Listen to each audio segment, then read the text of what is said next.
Sayın Cumhurbaşkanımız Türkiye geneli 500 bin konut müjdesi verdi.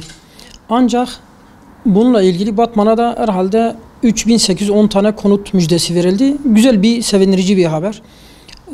Batman konut ihtiyacı giderir mi? Gidermez. Yani daha da ihtiyaç var. Bununla ilgili biraz daha konutlar Batman'da yapılırsa daha iyi olur. Daha seviniriz. Biraz piyasayı rahatlatır. Çünkü şu anda Batman'ın bazı mahallelerinde daire fiyatları 20 milyon üzerine çıkmış. Bazı yerlerde de 5, 6, 7, 8, 5 milyonun aşağında zaten daire bulunmuyor Batman'da şu anda. Yani güzel bir daire. Piyasayı rahatlatması için biraz fazla TOKİ daha sayı verirse buraya, daha fazla konut, mesela 3810 tane 5000 verse, 7000, 10.000 daha iyi olur. Daha sevindirici olur. En azından kirayı ödeyemeyen vatandaşlarımız, emekli vatandaşlarımız veya fakir, durumu iyi olmayan insanlar belki daha rahat oturur, kira öder gibi burada yaşamını sürdürür. Daha sevindirici bir haber isteriz, talep ederiz hükümetimizden.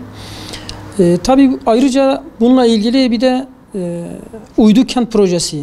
Türkiye genelinde Batman'da Uydu Kent projesi 5 tane bölge Uydu Kent projesi dahilinde bir çalışma başlatıldı. Çalışma durdu şu anda.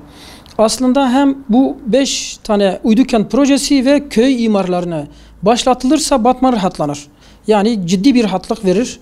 Bunu da hem devletimizde hem de Batman'daki yetkili kurum ve mülki idare amirlerinden hem Uydu Kent projesi hem de köy imarlarının bir an önce başlatılmasında talebimizdir. Uydu Kent 5 tane bölgede, bir tanesi Kıra Dağı başında, birisi Kantar Köprüsü, bir tanesi Amso bölgesi, bir tanesi de karşı taraf, çayın karşı tarafında, bir tanesi de Kohkan köyünde, o bölgesinde.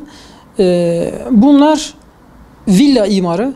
Genelde millet çok müstakil evler talep ediyor. Bunun faydası budur.